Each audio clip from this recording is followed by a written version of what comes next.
สวัสดีครับลุงดมเล่าเรื่องผีมื้อนี้มาฟังเรื่องของคนที่เกิดในวันเสาร์ครับลุงดมขอเล่าว่าดวงคนที่เกิดในวันเสาร์ในมุมความเชื่อและแนวคิดดีๆครับเพื่อให้ใช้เป็นแนวทางในการใช้ชีวิตประจำวันนั่นเองคนที่เกิดในวันเสาร์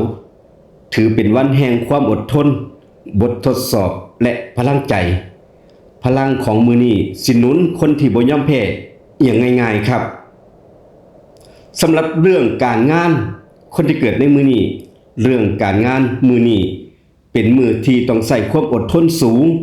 งานอาจหนักกว่าปกติมีเรื่องจุกจิกกวนใจอยู่ตลอดเวลาครับบางคนอาจรู้สึกว่าเหนื่อยล้ารู้สึกว่าเฮ็ดดีแล้วแต่บ่มีผู้ใดเห็นแบบนั้นล่ะครับความเชื่อโบราณเพิ่นมองว่าคนที่เกิดในวันเสาร์เป็นวันแห่งกรรมเก่าถ้าเฮาเฮ็ดดีอดทนและบ่โต้ตอบด้วยอารมณ์ผลดีสิย้อนกลับมาเฮาอย่างคุ้มค่าครับขอคิดดีๆสำหรับคนที่เกิดในมื้อนี้อย่าพึ่งท้อเพราะความสำเร็จมักอยู่มื้อถัดไปมื้อที่เฮาเหนื่อยล้ามื้อข้างหน้าเฮาอาจสำเร็จครับสำหรับเรื่องการเงินคนที่เกิดในมื้อนี้เรื่องการเงินมื้อนี้อยู่ในเกณฑ์ตึงมือนิดหน่อยอาจมีรายจ่ายกระทันหันเกี่ยวกับบ้านรถสุขภาพหรือว่าเรื่องของคนในครอบครัวนั่นเอง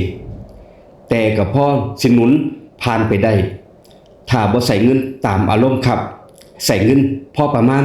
อย่าใส่ด้วยอารมณ์เพิ่นว่าแบบนี้ครับตามความเชื่อคนที่เกิดในวันเสาร์ถ้าเฮาเฮ็ดบุญเกี่ยวกับโลงศพคนป่วยหรือว่าสัตว์จรจัดสิซอยสะเดาะเคราะห์การเงินเฮาได้ดีครับข้อคิดดีๆสำหรับคนที่เกิดในมื้อนี้เงินอาจหายไปชั่วคราวแต่สติสิพาซอยพาเงินกลับมานั่นเองเรื่องของความรักของคนที่เกิดในวันเสาร์ครับคนที่มีคู่มื้อนี้อารมณ์อ่อนไหวง่ายอาจมีเรื่องเก่าๆถูกขุดคุยขึ้นมาคุยอีกครั้งหนึ่งควรใส่ความเข้าใจมากกว่าคำพูดแห้งๆแล้วความสัมพันธ์สิรอดปลอดภัยด้วยดีครับคนโสดมื้อนี้เหมาะกับการอยู่กับตัวเองทบทวนหัวใจและปล่อยอดีตบางอย่างให้ผ่านไปความเชื่อของคนที่เกิดวันเสาร์ถ้าเฮาปล่อยวางได้ความหักใหม่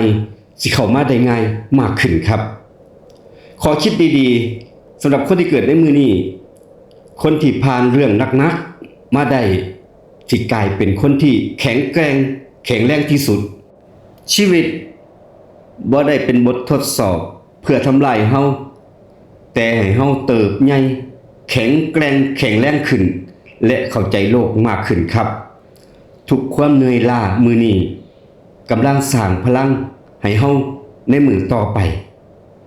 เชื่อไว้เป็นแนวทางครับใส่สติเป็นหลักขอให้ทุกคนมีมื้อที่ดีมีพลังใจมีความอดทนเคราะห์เบาโชคดีมีพลังบวกครับแล้วพอกันในคลิปต่อไปโอกาสต่อไปสำหรับคนที่เกิดในมื้อนี้ผู้ใดอยากเสริมดวงลองใส่เสื้อสีม่วงสีดำสีน้ำเงินเข้มที่ซอยเสริมพลังใจและป้องกันเคราะห์กรรมได้ครับหรือมื้อนี้เหมาะกับการจุดเทียน1เล่มตั้งจิตอธิษฐานขอให้เคราะห์กรรมเบาบางลงสิซอยให้ใจสงบและดวงวิญญาณทุกอย่างเจ้ากรรมนายเวรมาซอยเกื้อหนุนให้ดีขึ้นนั่นแหละครับขอบคุณหอมบันทึกเสียงรถทั่วเรคคอร์ดเราโดยลุงดมเราเรื่องผีลาทุกท่านไปก่อนเจอกันคลิปหน้าครับสวัสดีครับ